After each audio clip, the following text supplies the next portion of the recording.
우리 하나님께서 주신 말씀 함께 보도록 합니다. 오늘 하나님께서 우리에게 주시는 말씀은 신약 성경 마태복음 9장 35절로 38절까지의 말씀입니다.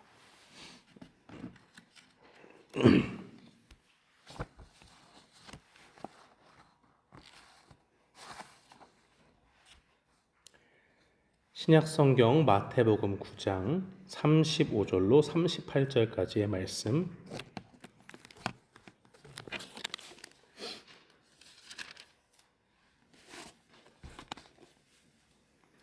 우리 다 찾으신 줄 알고 함께 봉독하겠습니다.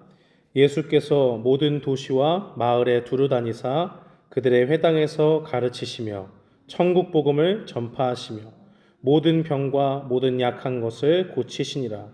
무리를 보시고 불쌍히 여기시니 이는 그들이 목자 없는 양과 같이 고생하며 기진함이라.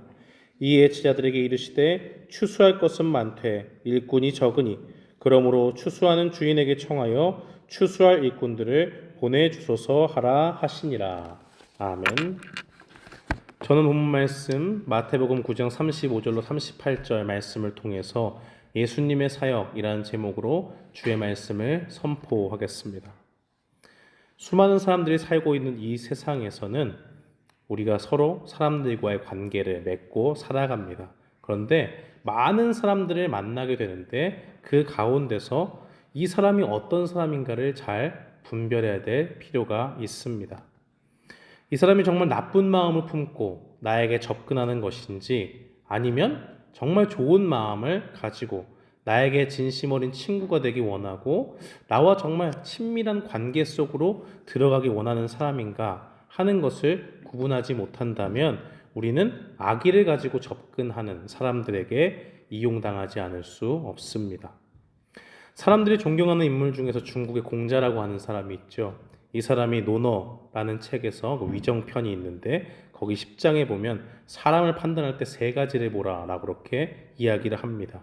첫째는 그가 하는 말과 행동을 보고, 둘째는 그가 걸어온 길을 살피고, 그리고 셋째는 그의 동기나 의도를 헤아리면 그 사람이 어떤 사람인지 제대로 판단할 수 있다라고 그렇게 이야기를 합니다. 사람들은 자기도 모르는 순간에 자기의 생각을 말로 내뱉기도 하고 그 생각을 평소에 계속 쌓아놨기 때문에 그것을 기반으로 습관적으로 행동을 하게 되어 있습니다. 그런 말과 행동들을 바라보면 평소에 그 사람이 어떠한 생각을 가지고 있는지 알 수가 있죠. 그런 의미에서 공자는 그렇게 말을 한 겁니다.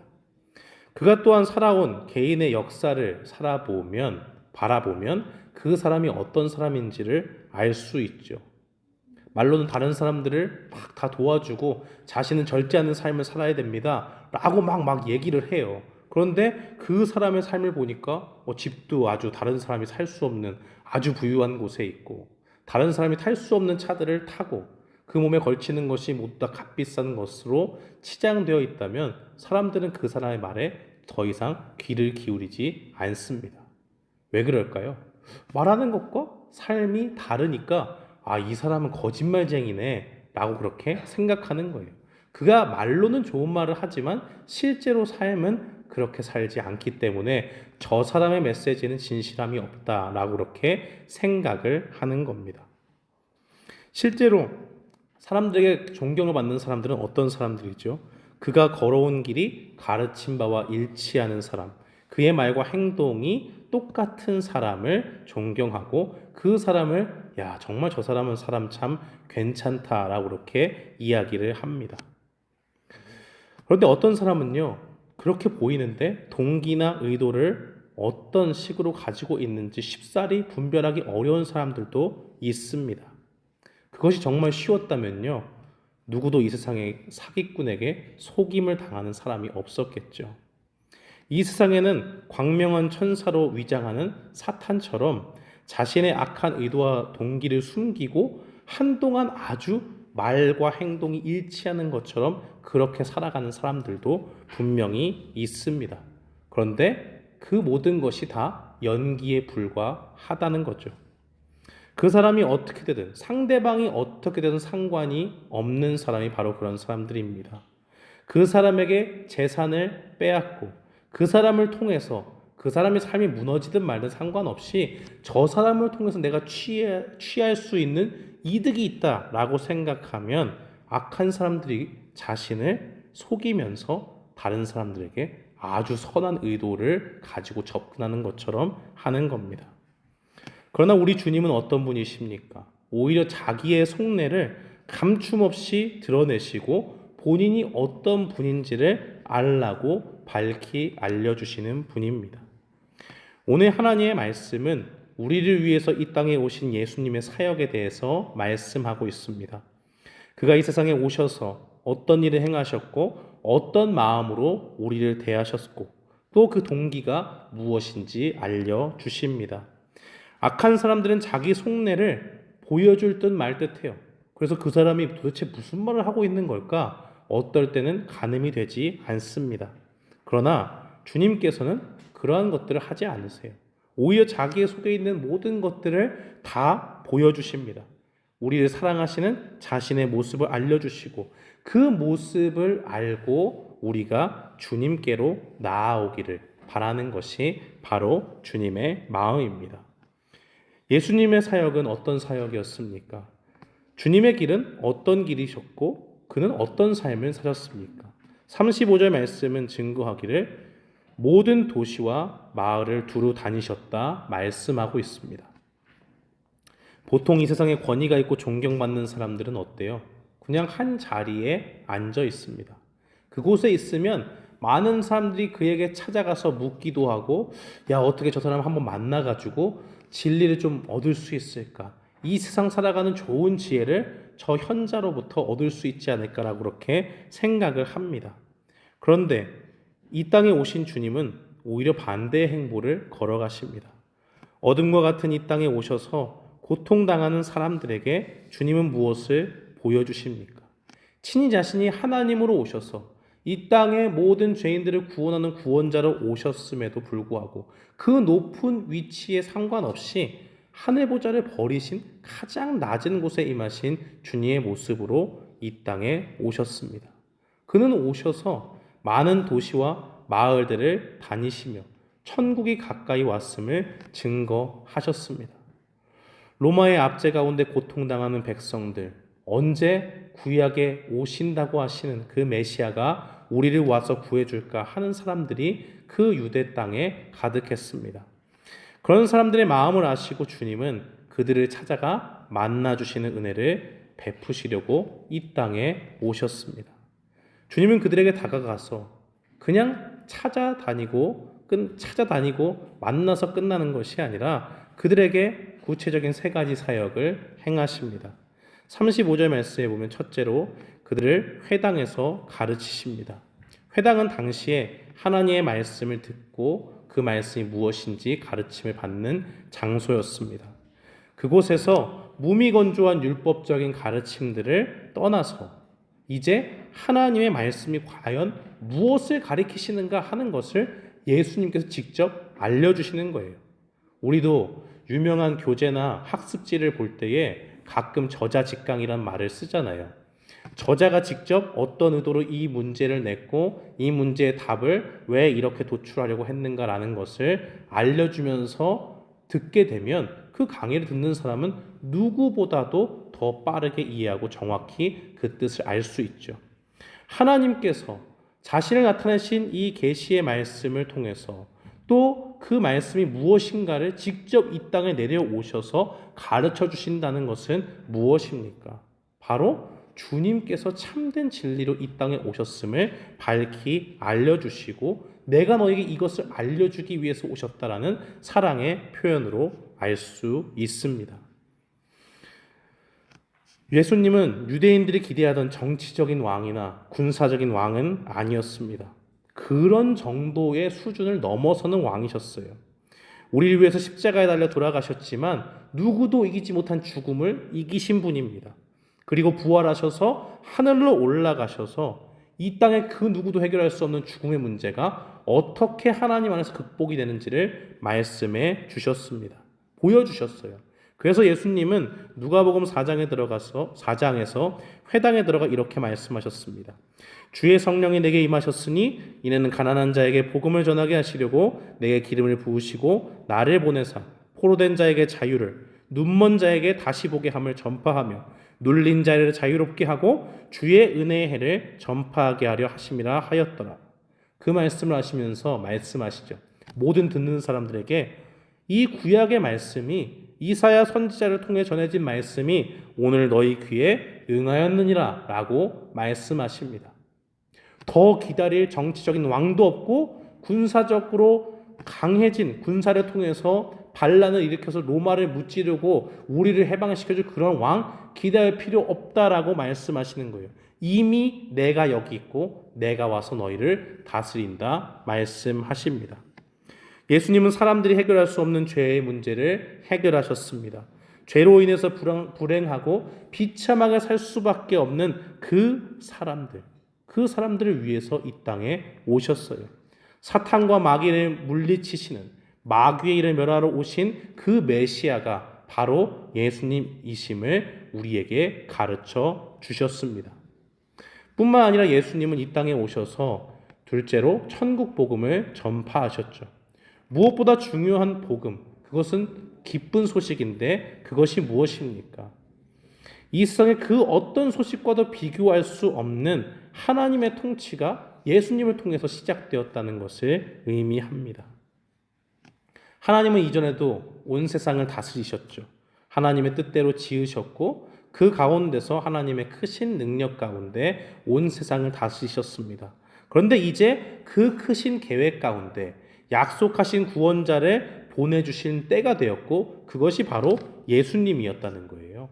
그 죄인을 구원하시는 예수님 한 분을 통해서 이 힘들고 어려운 세상 속에서 주님을 통치할 수 있는 은혜의 때가 주님을 통해서 이제 복음으로 우리에게 다가오게 된 겁니다. 그래서 골로새서 1장 13절과 14절 말씀은 증거하기를 그가 우리를 흑암의 권세에서 건져내사 그의 사랑의 아들의 나라로 옮기셨으니 그의 아들 안에서 우리가 속량 곧 죄사함을 얻었도다 라고 그렇게 말씀합니다. 죄 가운데 있는 사람들은 지옥으로 갈 수밖에 없습니다. 그러나 죄를 해결받고 예수 그리스도의 보혈로 죄가 깨끗이 씻겨진 사람들은 주님 앞에 의롭다 여김을 받는 천국 백성이 되게 하셨어요.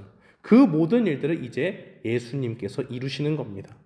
예수님은 가시는 곳마다 자신이 메시아이심을 증거하시면서 주님이 구원자임을 믿고 주님 앞에 회개하며 나아올 천국 백성들을 찾아다니셨습니다. 또한 세 번째로 주님은 모든 병과 약한 것을 고쳐주셨습니다. 병든 자를 고쳐주시고 귀신 들린 자를 고쳐주심으로써 사람들이 할 수 없는 그러한 능력을 가지고 권위를 가지고 모든 만물을 자기의 발 아래 통제할 수 있는 그러한 참된 왕이 바로 예수님이라는 것을 나타내 주셨습니다. 그런데 예수님이 하신 일도 이렇게 중요한데 이렇게 많은 일들을 하신 그 동기가 무엇일까요? 원인이 어디에 있습니까? 바로 36절 말씀은 증거하기를 주님이 우리를 불쌍히 여기셨기 때문이라 말씀합니다. 주님은 어떤 분이시죠? 그 마음에 어떠한 마음을 품고 우리에게 다가옵니까? 우리에게 뭔가 유익되는 것을 뺏으려고 오는 것이 아니에요. 주님은 부유하십니다. 다 가지고 계세요. 우리가 얼마나 많은 재물과 돈을 다 드린다고 해도 그것으로 만족할 수 있는 분이 아닙니다. 그것이 필요하지도 않으신 분이에요. 그저 그러한 이 세상 가운데 있는 사람들을 향해서 주님은 딱 한 가지 시선으로 우리를 보시는데 바로 우리를 불쌍히 여기시는 마음입니다. 왜 그럴까요? 예수님이 보시기에는 우리는 어떤 사람들이냐면 목자 없는 양과 같기 때문입니다. 목자 없는 양의 삶은 어떻습니까? 말씀에 의하면 고생하며 기진한 삶이다라고 말씀합니다. 기진하다는 것은 완전히 풀이 죽어 있는 거예요. 절망적이에요. 아무런 소망이 없어요. 그러니까 내가 뭘 해볼 힘도 없고요. 그냥 땅에 주저앉아서 무력하게 있는 겁니다. 양에게는 목자가 반드시 필요합니다.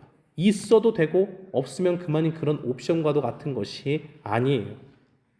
중동 지방에서 사람에게 양을 이렇게 비유해서 얘기하면 그것이 아주 큰 결례라고 이야기합니다. 그만큼 양은 무력하고 어리석은 존재의 상징이기 때문입니다. 양은 어떤 존재입니까? 목자의 도움이 없이는 살 수 없는 존재예요. 필수적으로 누군가를 의존해서 살아가야 되고 그 누군가가 바로 목자라는 겁니다. 양은 얼마나 연약합니까? 시력도 나빠서 정말 바로 앞에 있는 그것의 형태를 보고 그것이 무엇인지를 유추한다고 해요. 멀리 보지도 못할 뿐만이 아니라 그렇다고 달리기가 빠른 것도 아니니까 늑대나 이렇게 하이에나들이 노리면 금방 잡혀 먹습니다. 그런데 또 고집은 세서 제 멋대로 가니까 우리가 없으면 막 사방팔방으로 흩어져요. 그러니까 목자가 자꾸 이렇게 길을 인도해 줘야만 하는 겁니다.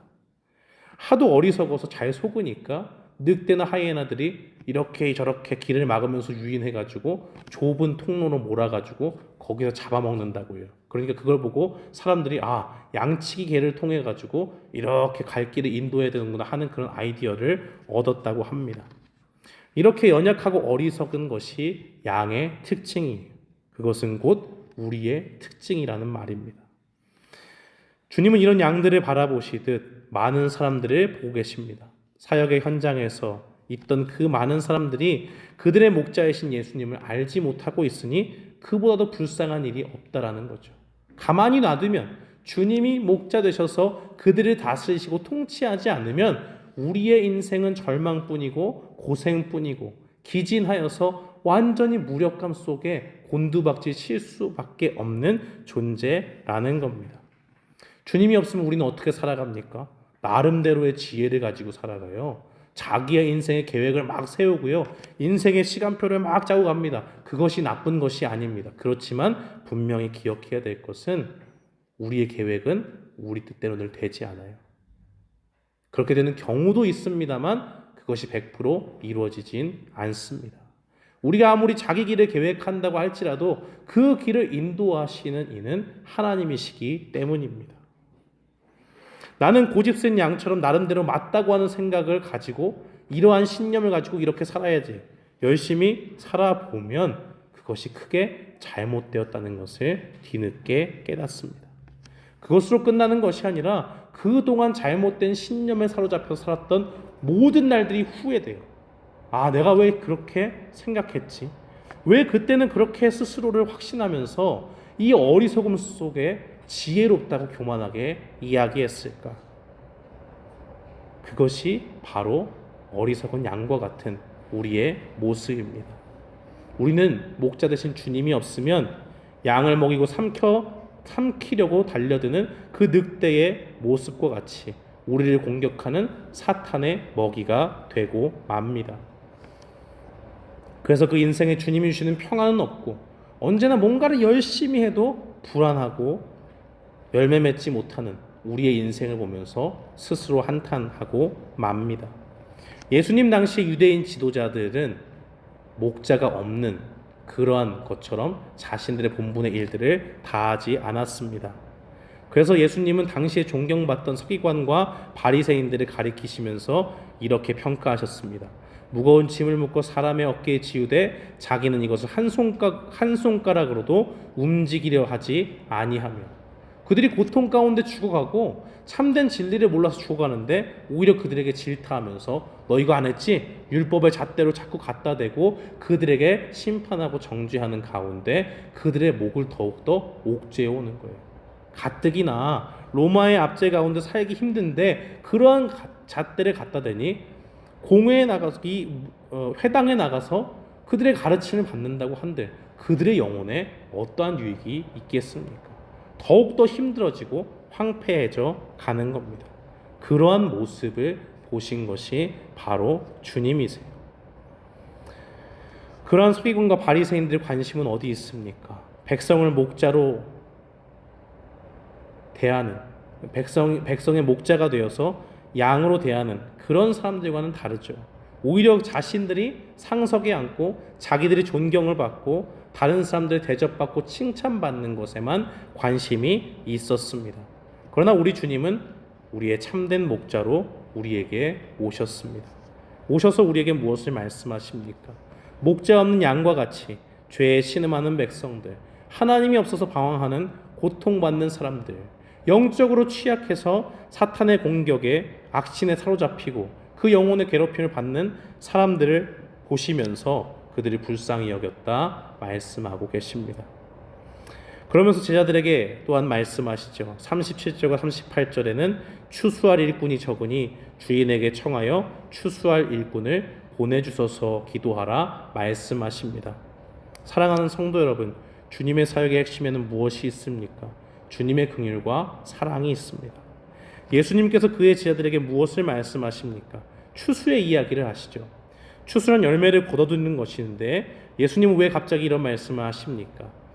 이 땅을 살아가는 주님의 제자인 우리가 죄인들을 불쌍히 여기시는 주님의 마음으로 구원받은 백성임을 기억하고 그 많은 사람들이 구원받아야 되는 열매로 여겨지면서 추수의 때에 그 농부의 기쁨이 되는 것처럼 저 영혼들 한 명 한 명을 바라보고 기도하고 그 영혼들이 주님께 돌려질 때 그것을 기뻐하라는 마음을 주시는 겁니다. 세례 요한은 마태복음 3장 12절에 추수의 때를 가리켜서 이렇게 증거했습니다. 손에 키를 들고 자기의 타작마당을 정하게 하사 알곡은 모아 곳간에 들이고 쭉정이는 꺼지지 않는 불에 태우시리라. 주님이 오시는 그때는 추수의 때와도 같습니다. 주님을 믿지 않는 사람들은 쭉정이처럼 버려질 것이고 꺼지지 않는 불과 지옥의 심판을 피할 수 없습니다. 그러나 주님의 사람들은 어떻습니까? 알곡처럼 소중하게 곳간으로 모여들여집니다.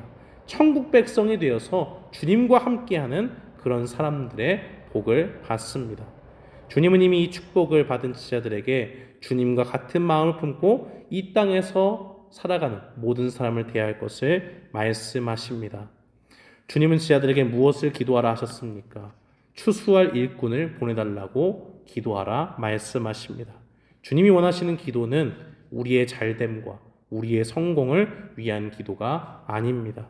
주님이 기뻐하시는 한 영혼의 구원을 바라보시면서 그러한 기도를 하는 사람을 주님은 기뻐하십니다.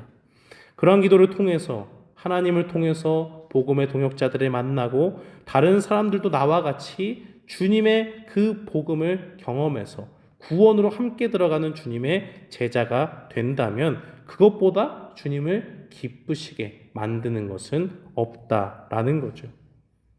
여기서 주님께서 추수를 말씀하시면서 주인에게 이야기해라 라고 하는 것은 바로 하나님을 가리켜 말씀하시는 겁니다. 우리는 우리의 기쁨이 아니라 우리를 구원하신 주님의 기쁨을 위해 사는 사람들입니다. 요한복음 10장 11절 말씀은 목자가 되신 주님께서 우리에게 이렇게 말씀하십니다. 나는 선한 목자라 선한 목자는 양들을 위하여 목숨을 버리거니와. 주님의 사랑이 얼마나 큰지요. 우리를 구원하시기 위해서 십자가에 자기의 목숨을 다 내어주고도 그것이 아깝지 않다라는 거예요. 그러한 선한 목자로 내가 너희에게 있다 말씀하십니다.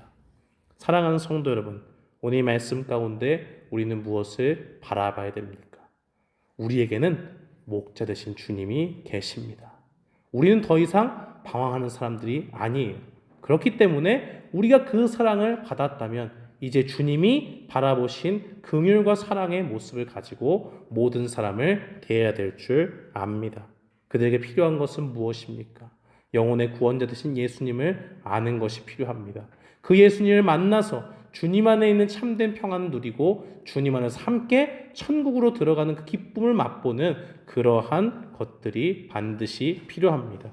오늘 이 말씀을 기억하면서 이 땅에 오셔서 우리를 불쌍히 여기심으로 모든 은혜의 사역을 펼치신 주님을 바라보면서 우리의 삶도 나의 유익이 아니라 주님이 원하시는 기뻐하는 삶, 그 복음의 진리를 전파하고 많은 사람들에게 그 사랑을 전하는 삶이 되게 해달라고 간구하며 나아가는 우리 모두가 되기를 주님의 이름으로 축원합니다. 아멘.